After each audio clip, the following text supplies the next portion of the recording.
I put blue eyeshadow on today for the first time in a very long time, and I feel like this could be one of those decisions that I look back on and in hindsight I really regret. Speaking of awkward decisions that we make in our lives that we regret later, what's up you guys, it's Katie, and let's talk today about puberty, everybody's favorite topic. The ages of 10 through 13 are usually glorious years for all of us. I think if anybody here can say that that wasn't like the best years of their life, I mean, who are you? A lot of you might be thinking, this is a really weird topic to do a YouTube video on, Katie. Like, why are you talking about puberty? You're 20. Like, that was so long ago. But the thing is, my experiences as I went through puberty shaped the rest of my life because no one taught me anything. And so I was going in blind to this experience and it made like so many problems in my life. And I want to talk about it, okay? This is like my own personal therapy time. My mother failed me as a mother when I went into puberty. The way I got to talk about the birds and the bees was when I was 8 years old. I was just really curious and I kept pestering my mom, being like, Mom, where are babies made? How are babies made? Oh my gosh, Mom, tell me. And so she did. She sat me down one day and like had that conversation with me. But I was so traumatized that obviously I didn't ask any questions. And then she never brought it up again. So when I was 8, I learned about,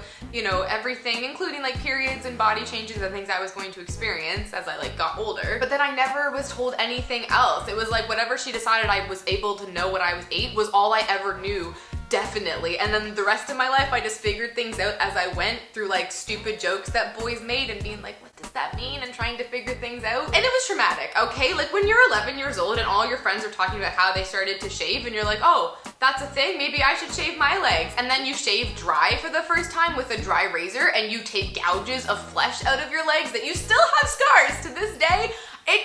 People need to not do that. You need to help your children, mothers and parents, okay? But here's the thing. It wasn't just that my mom had one conversation with me when I was 8 years old and then like never taught me anything else and didn't teach me how to shave or anything. No, there were so many things. Like I didn't know anything about how when you get older, your hair starts to get greasier and you need to wash your hair more than like once a week. And so I looked like terrible from like ages 10 through 13 and it was completely avoidable. No one told me about body odor, that your body was gonna produce like a gross different smell when you sweat compared to when you're a kid. All of a sudden now you're like coming into your teenage years and you start smelling funky. No one warned me about this, and so I would go to youth group and run around all the time and do all these things, and all of a sudden I would notice that my armpits smell pretty nasty, and so I'd walk around like the rest of the night trying not to like lift my arms up at all so no one could smell me, but I didn't know what to do about it. And then when my mom told me about deodorant, I was like, well, if I wear deodorant, that means that I'm like growing up and I want to stay a kid. And I was stubborn and I just didn't want to wear deodorant. It was a bad life decision. But it wasn't until my male cousin had to sit me down, look me in the eye and say, Katie, you need to wear deodorant because you stink and no one wants to hang out with you. That was jarring enough for me to be like, okay, I should put deodorant on. Similarly, and guys, don't be awkward about this because this is just something that happens to girls as they go into puberty. We get curves and we have to start wearing bras because we develop breasts. And again, this is not a bad thing, it's a very normal thing, but I was really stubborn and I didn't want to grow up. I wanted to stay a kid. And so I thought, if I don't wear a bra, I'll just stay a kid. That's logic, right? I refused to wear a training bra until one day my father had to sit me down and say, Catherine, you are not a child anymore, you are growing into a woman and you need to wear a bra. Okay. That was pretty much enough of an awkward experience for my father to have to sit me down and basically talk to me about my breasts that were growing on my chest that I already wasn't ready for because I was 10 and I was like, what's happening to my body? Things could have been done so much better. Why did someone force me to do things right? Mom, where were you? But another thing, and boys, again, don't be awkward about this. This is just the way that God made women and it's actually a wonderful thing. But when you go through puberty as a girl, you get your first period. And this is not a bad thing. It's a very normal thing. But I was very scared of mine. My first period was just not a good time, okay? I was homeschooled, so I think my mom and I were fighting that day about like math homework or something, I don't know. But we were having a bit of a fight, and then it just happened that afternoon I went to the bathroom and I realized that I was having my first ever period. There was blood coming out of places in my body that I had never had blood come out of before, and this was a little bit nerve-wracking, but I was having a fight with my mom, and so I didn't want to call her to help me because I was like, she's gonna get mad at me because she's not gonna want to help me right now. I called my sister and I was like, Becca, you need to come help me because my period just started and I don't know what to do, and I was crying in the bathroom, and Becca's like, heck no, I am not dealing with this, I'm getting mom. Mom eventually did come and she helped me and it was fine.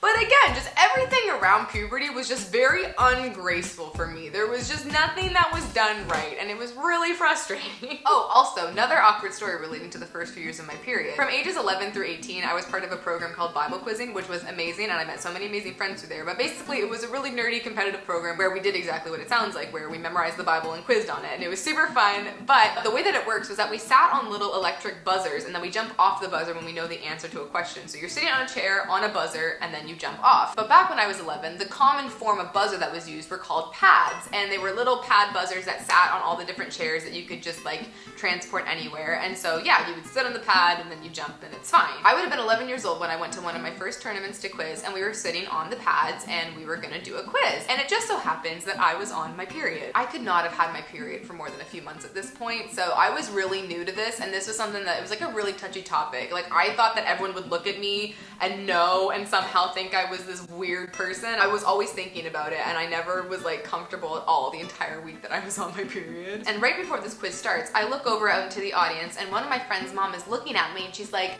pointing at me and going, "Katie, fix your pad, fix your pad." And she's pointing down like this, and I'm like, and of course, because I'm so sensitive to my period right now, I'm thinking that she means my period pad, which I am wearing right now. And I'm thinking that it looks like it's showing through my clothes, or like I'm bleeding everywhere, or something's happening. What she really meant was that like my pad buzzer had fallen off the seat and I had to put it back on the seat. But I was so traumatized, I almost started crying and it threw me, and then I didn't do very well that quiz because I was like, I hate growing up. That was fun and really awkward and just unfortunate, you know, words being the same thing. You probably don't even understand that story because you don't understand Bible quizzing, but anybody out there who has done Bible quizzing can understand that story and like laugh. I truly hope that your experience of growing up was better than mine. But if you do have any awkward stories that you think I would enjoy hearing, please leave them in the comments below and we can all sympathize together in our just glorious years of ages 10 through 13.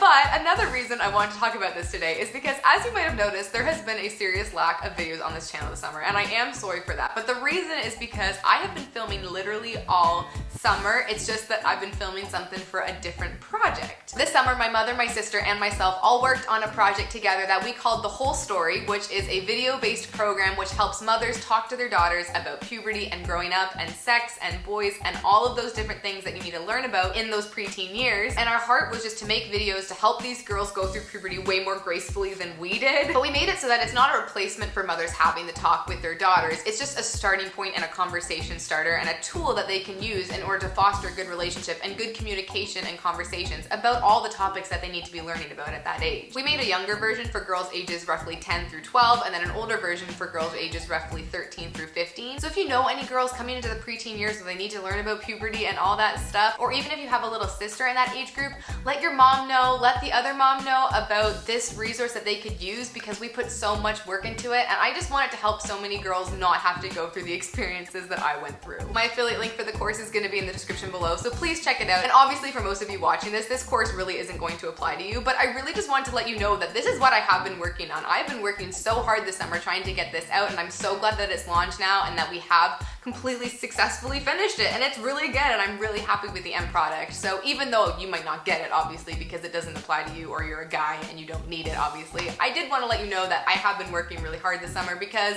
I'm really proud of it, and I just want everyone to know that that's what I've been doing. So I hope that you enjoyed hearing some of my embarrassing stories of going through puberty, and again, please sympathize with me in the comments below because it was quite traumatic and I'm glad that I came through it stronger on the other side. And as always, I'm gonna leave all my social media here so that you can follow me if you want. Please do come follow me and hang out with me over there because I love talking to you guys always. I'll be back next week with a new video, but until then, have a great life, don't be stupid or make bad decisions. Bye!